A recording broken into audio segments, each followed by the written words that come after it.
নমস্কার বন্ধুরা, শিল্পী মোটিভেশনে আপনাদের সবাইকে স্বাগতম। শুরু করছি আমার আজকের গল্প। আমার বিয়ে ঠিক হলো এক বড় বাড়িতে। বাড়ির লোক তো মহা খুশি। বড় বাড়ির বড় মেয়ের বনেদি পরিবারে বিয়ে হবে বলে কথা।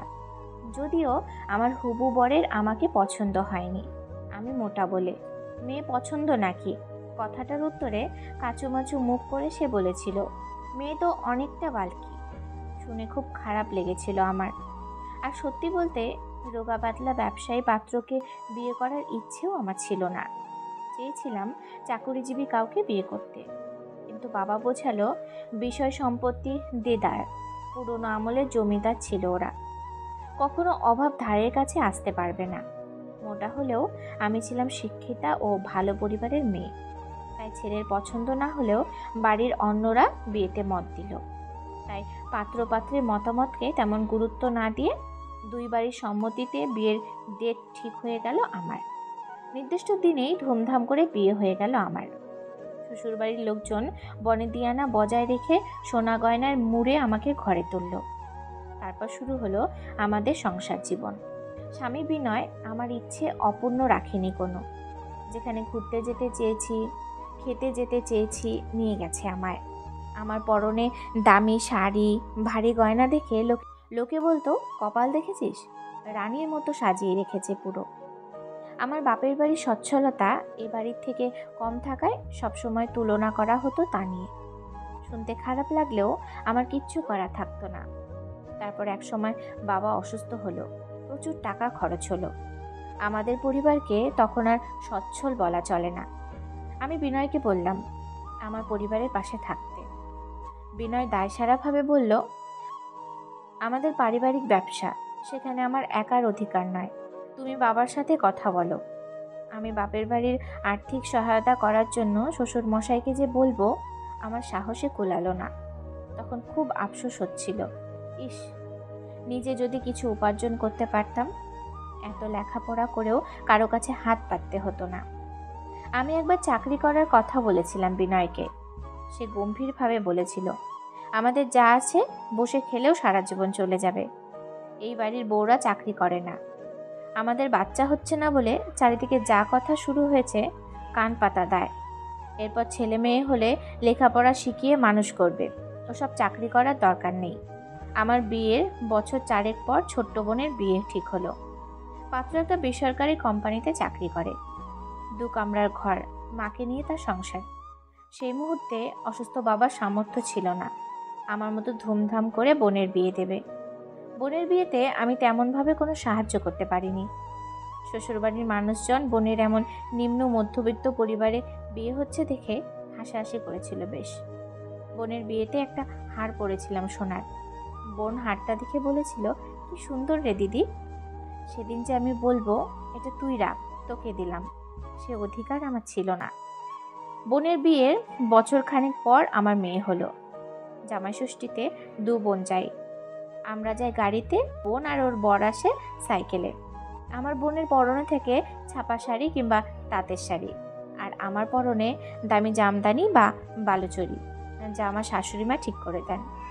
তবে আমার বোন আর ওর বর আসে হাসি মুখে, আর আমি সবসময় বিনয়কে ঘাম মুছতে দেখে ভয়ে থাকি, পাছে না সবার সামনে বলে বসে, তোমাদের বাড়িতে একটা এসিও নেই। বিকেলে বোন কত গল্প করে বলে ওর বরের চাকরির জায়গায় সমস্যা হচ্ছিল বলে ওর বর সমরকে চাকরিটা ছেড়ে দিতে বলেছে। এখন সমর সকাল বিকেলে টিউশনি পড়ায়। বোনও নাকি প্রাইভেট ব্যাংকগুলোতে চাকরির জন্য ইন্টারভিউ দিয়েছে। তারপর হঠাৎ আমার হাতের হীরের আংটিটা দেখে বলে, কি সুন্দর রে, এটা জামাইবাবু দিয়েছে বুঝি? বাবা, কত রোম্যান্টিক। মাসখানেক পর শুনলাম একটা ব্যাংকে বোনের চাকরি হয়ে গেছে। সমরের টিউশনি ব্যাচেও ছাত্রছাত্রীদের ভিড় লেগে গেছে। খুশি মনে বিনয়কে খবরটা দিতে তাচ্ছিল্য করে বলল, ওতে আবার পয়সা আয় হবে। এরপর বোন আমার বাপের বাড়িতে সাহায্য করতে শুরু করলো।